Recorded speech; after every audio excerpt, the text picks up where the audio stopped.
नमस्कार दोस्तों, आप सबको मेरा प्यार भरा नमस्कार। उम्मीद करता हूं सब सुरक्षित होंगे, स्वस्थ होंगे अपने परिवार के साथ। आज अपन एक ऐसे टॉपिक पे बात करने वाले हैं जो हिंदुस्तान की युवा पीढ़ी के लिए सबसे बड़ी समस्या है, रोजगार, एम्प्लॉयमेंट, जॉब। इस वीडियो में अपन बहुत शॉर्ट में देखेंगे इसका मेन कारण क्या है, रीज़न क्या है, क्योंकि जब तक आपको बीमारी नहीं पता होगी उसका समाधान निकालना मुश्किल है। और साथ में अपन देखेंगे सॉल्यूशन कि अपन क्या करें कि ये प्रॉब्लम को सॉल्व आउट कर सकें। तो सबसे पहले अपन बात करते हैं अनएम्प्लॉयमेंट रेट की, जो अभी तकरीबन 8% के आसपास है और लास्ट ईयर कोविड में ये अप्रैल 2020 में 24% तक चला गया था। अब इसको पहले समझ लेते हैं बताता क्या है। 8% का क्या मतलब है इसका, ये बहुत सिंपल टर्म्स में अपन बात करें तो इसका ये मतलब कि अगर 100 लोग जॉब करना चाहते हैं, नौकरी करना चाहते हैं, तो उसमें सिर्फ 92 को जॉब्स मिलती है और 8 लोग बेरोजगार बैठे रहते हैं। किसी भी देश की प्रगति या डेवलपमेंट में बहुत बड़ा हाथ होता है वहाँ की वर्कफोर्स का, लेबर फोर्स का। अगर अपन बात करें इंडिया की तो 2018 में इंडिया एक सुनहरे युग में 37 ईयर्स के लिए इंटर कर चुका, जिसको कहते हैं अपन डेमोग्राफिक डिविडेंड। अब ये डेमोग्राफिक डिविडेंड क्या है? ये वो पीरियड होता है जब वर्किंग पॉपुलेशन डिपेंडेंट पॉपुलेशन से ज़्यादा हो जाती है। ये माना जाता है कि 15 ईयर्स से 64 ईयर्स तक जो होती है वर्किंग पॉपुलेशन होती है जो काम कर सकते हैं, और 15 से कम और 64 से ज़्यादा के लोग काम के लिए नहीं फिट होते, तो आप ये मान सकते हैं कि वो डिपेंडेंट है। और इंडिया 2018 में इंटर किया डेमोग्राफिक डिविडेंड में, मतलब उसकी वर्किंग पॉपुलेशन उसकी डिपेंडेंट पॉपुलेशन से ज़्यादा है ये, और अगले 37 ईयर्स तक ये रहने वाला है, मतलब 2055 तक ये चलने वाला है। बहुत सारी एशियन कंट्रीज जैसे जापान, चाइना, साउथ कोरिया, ये जब इस फेज में आए तो उन्होंने बहुत सारे कारखाने लगाए, बहुत सारी फैक्ट्री लगाई, लोगों को बहुत सारा जॉब मिला और बहुत तेजी से ये ग्रो किए। तो जैसे इंडिया 2018 में इस फेज में इंटर करता है, कायदे से इंडिया को भी प्रिपेयर्ड होना चाहिए था, बहुत सारी फैक्ट्री लगानी चाहिए थी, बहुत सारे रिसोर्सेज यूटिलाइज करने चाहिए थे, और इंडिया की जो बल्क पॉपुलेशन है उसको यूज करना चाहिए था बहुत तेजी से डेवलपमेंट के लिए। पर जो डाटा और फैक्ट्स हैं वो कुछ और ही कहानी दिखा रहे हैं। मैंने पिछले 4 साल का डाटा दिया है, फरवरी 2017 से फरवरी 2021 तक। इसमें अगर आप देखेंगे तो वर्कफोर्स जो है 95 करोड़ से 106 करोड़ बढ़ चुकी है, मतलब 11 करोड़ वर्किंग हैंड आपके पास ज़्यादा आ चुके हैं, काम करने वाले लोग ज़्यादा मिल चुके हैं। पर इसी फेज में अगर अपन बात करें फरवरी 2017 से फरवरी 2021 में, लेबर फोर्स जॉब है वो 46 करोड़ से 43 करोड़ हो गए, मतलब 3 करोड़ जॉब्स कम हो गए। लोग तो बढ़े हैं पर नौकरियां कम होती चली जा रही। इससे भी ज़्यादा चौंकाने वाला जो डाटा है वो है यंग पॉपुलेशन का, मतलब अगर अपन 15 से 24 ईयर्स की पॉपुलेशन का डाटा लें तो अभी भी 24% of the population is unemployed. मतलब ये है कि 4 लोगों में से अभी भी एक आदमी ऐसा है जिसको जॉब नहीं मिल रही, वो जॉब करना चाहता है पर वो बेरोजगार बैठा हुआ है। जबकि अगर पूरे इंडिया का डाटा लेके हैं तो ये 8% है, मतलब यंग पॉपुलेशन को ज़्यादा जॉब नहीं मिल पा रहे। हाँ, ओल्ड पॉपुलेशन के लिए अभी भी ज़्यादा जॉब के ऑप्शंस हैं। इससे भी ज़्यादा चौंकाने वाले जो स्टडी डाटा रिवील्ड होते हैं वो वुमेन्स के लिए हैं, औरतों के लिए हैं। औरतों में अनएम्प्लॉयमेंट रेट ऑलमोस्ट आदमियों से डबल है। वहीं पे अगर अपन बात करें बाकी एशियन कंट्रीज़ का, जैसे चाइना या जापान, वहाँ वुमेन पार्टिसिपेशन वर्कफोर्स में ऑलमोस्ट इक्वलेंट टू मेन है। तो एक कारण तो कोरोना भी है। जैसे डाटा है जो रिवील्स करते हैं तकरीबन 12.2 करोड़ लोगों की नौकरियां चली गईं लास्ट ईयर अप्रैल 2020 में। पर इस ह्यूज अनएम्प्लॉयमेंट का रीज़न सिर्फ कोविड नहीं है, गवर्नमेंट की अनप्लान्ड स्ट्रेटजीज भी हैं। और ये प्रॉब्लम सिर्फ करंट गवर्नमेंट की नहीं है। शुरू से अगर अपन बात करें तो किसी भी गवर्नमेंट ने इस पे कुछ भी ठोस कदम नहीं उठाए।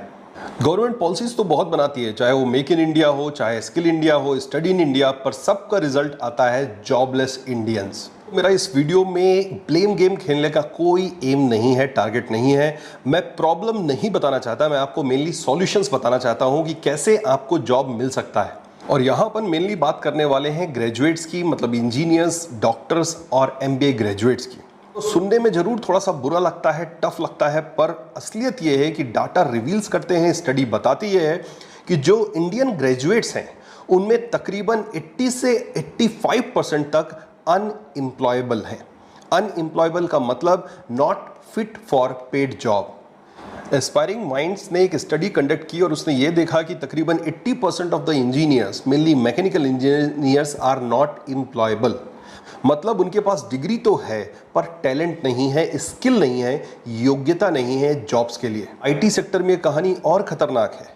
डाटा ये रिवील करता है कि 5% से कम बच्चे फंक्शनल प्रोग्रामिंग कर पाते हैं और सिर्फ 1.4% बच्चे ऐसे हैं जो करेक्ट कोडिंग कर पाते हैं। अगर अपन बात करें एमबीए ग्रेजुएट्स की तो ये कहानी और खतरनाक है।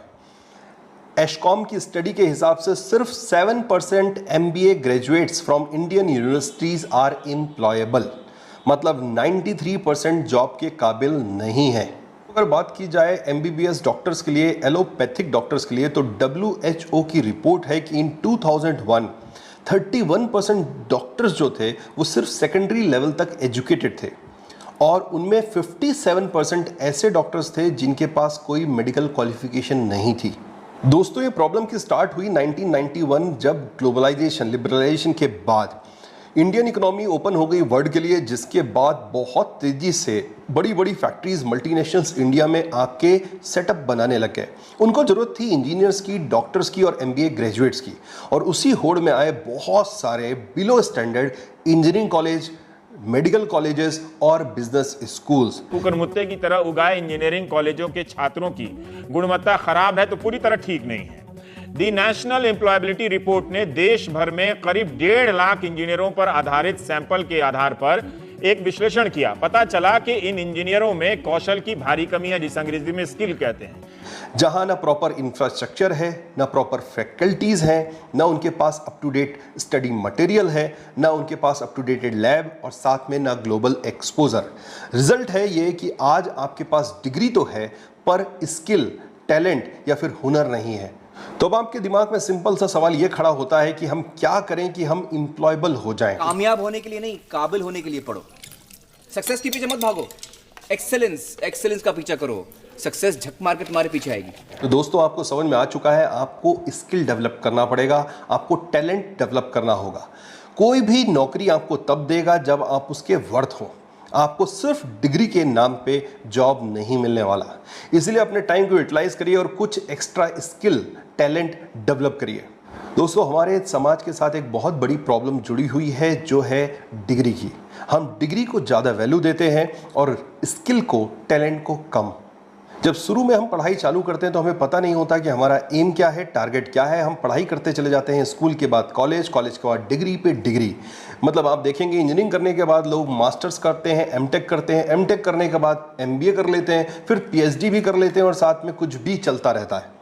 इसीलिए बहुत जरूरी है, जिस फील्ड में आपका एम है, टारगेट है, उसको पहले फाइनलाइज कर लीजिए और फिर उसी पर्टिकुलर फील्ड में अपना आप स्किल डेवलप करें, अपना टैलेंट डेवलप करें, जिससे कि आपके एम्प्लॉयबिलिटी के चांसेस बढ़ जाएं।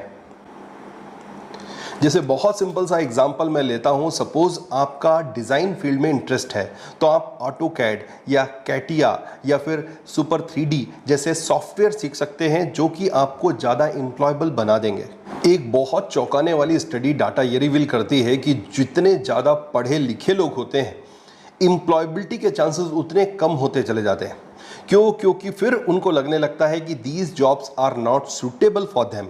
दोस्तों, एक चीज़ हमेशा याद रखिए, कोई भी जॉब छोटा या बड़ा नहीं होता। बहुत सिंपल सा आपको एक एग्जांपल देता हूं जावेद हबीब का। जावेद हबीब इज़ अ बार्बर, नाई है, पर एक कटिंग के वो 7,000 रुपये चार्ज करते हैं सिर्फ 10 मिनट के, और उनके लिए प्रायर अपॉइंटमेंट लेना पड़ता है।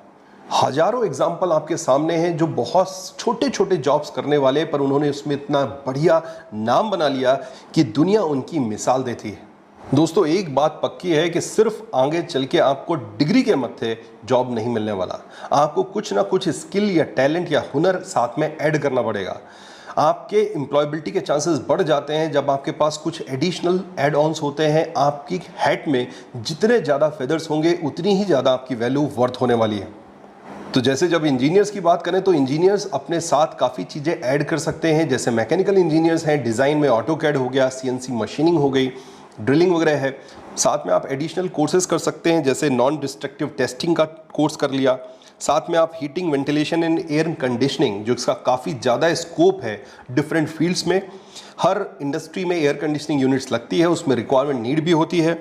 साथ में आप यूज़ कर सकते हैं स्मार्ट प्लान 3D, जो कि एक डिज़ाइन सॉफ्टवेयर है। साथ में कैड कैम हुआ। देन पाइप इंजीनियरिंग की रिक्वायरमेंट है, पाइपिंग इंजीनियरिंग का आप कोर्स कर सकते हैं। साथ ही साथ अगर आप चाहें तो सिर्फ प्रॉपर प्योर डिज़ाइन में अगर आपका इंटरेस्ट है तो फिर computer aided design, that is AutoCAD, then computer aided design solid works को यूज़ कर सकते हैं।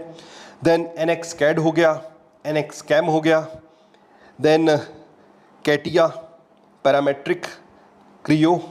साथ ही साथ अगर आपका इंटरेस्ट है कंप्यूटर न्यूमेरिकल कंट्रोल मशीनिंग में, CNC में, तो you can think of CNC programming in CNC turning, CNC milling, CNC drilling. Different courses are available. इसके साथ साथ आपको कुछ स्किल भी डेवलप कर लेने चाहिए। स्टडी ये रिवील करती है बहुत सारे बच्चों को जॉब्स मेनली इसलिए नहीं मिलता कि because their communication skills are very week.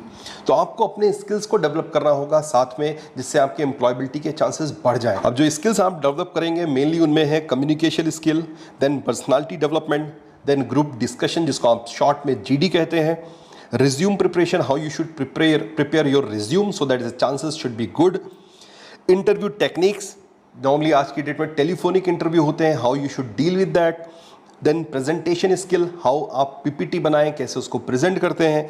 और ये सारी चीज़ें बहुत ज़रूरी हैं, ये सारी चीज़ें आपके एम्प्लॉयबिलिटी के चांसेस बढ़ाते हैं। दोस्तों काफ़ी ज़्यादा डिटेल्स मैंने डिस्क्रिप्शन बॉक्स में दिए हैं, साथ में आपको लिंक्स भी मिलेगा जो मैंने डाटा यूज़ किया है डिफरेंट न्यूज़पेपर और मैगजीन से। दोस्तों इस लॉकडाउन को प्रॉपर यूटिलाइज करिए, कुछ स्किल या टैलेंट डेवलप करिए। ऑनलाइन कोर्सेज मिल जाएंगे जिसके थ्रू आप अपना टैलेंट बढ़ा सकते हैं और दुनिया फिर तैयार होगी आपके उस हुनर को, टैलेंट को पे करने के लिए। अगर ये वीडियो पसंद आया है तो आप इसको लाइक करना, शेयर करना और चैनल को सब्सक्राइब करना बिल्कुल मत भूलना। मेरे कुछ नेक्स्ट वीडियो आपके इसी स्किल डेवलपमेंट पे बेस्ड होंगे। तब तक के लिए जय हिंद, जय भारत।